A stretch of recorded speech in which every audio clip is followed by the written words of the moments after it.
जय हो गणेश बोला जय हो गणेश, जय हो गणेश बोला जय हो गणेश। माता जेकर पार्वती, माता जेकर पार्वती, पिताजी महेश। जय हो गणेश बोला जय हो गणेश, जय हो गणेश बोला जय हो गणेश।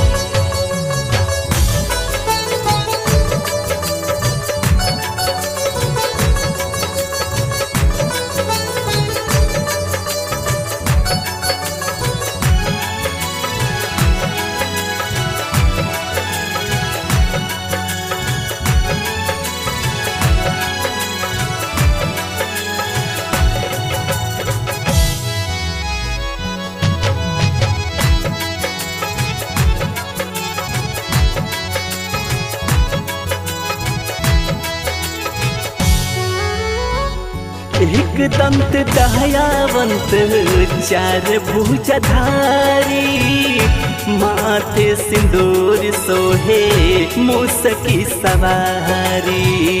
माथे सिंदूर सोहे मूसकी सवारी। रिद्धि सिद्धि जवर डोलावे मीठा तकले।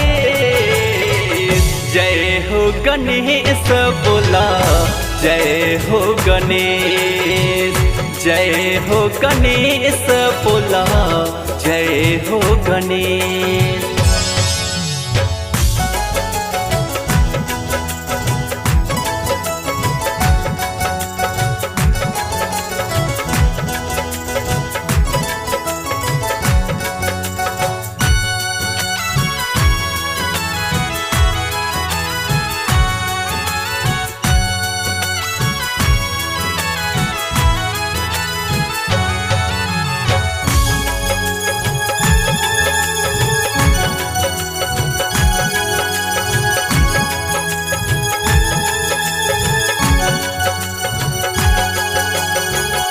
विघ्न के हरता रौरा जानेला जहान हो।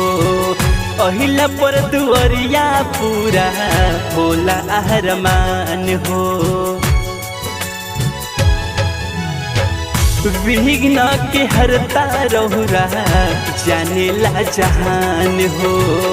अहिला पर दुआरिया पूरा होला अरमान हो।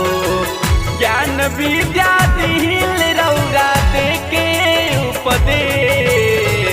जय हो गणेश बोला जय हो गणेश, जय हो गणेश बोला जय हो गणेश।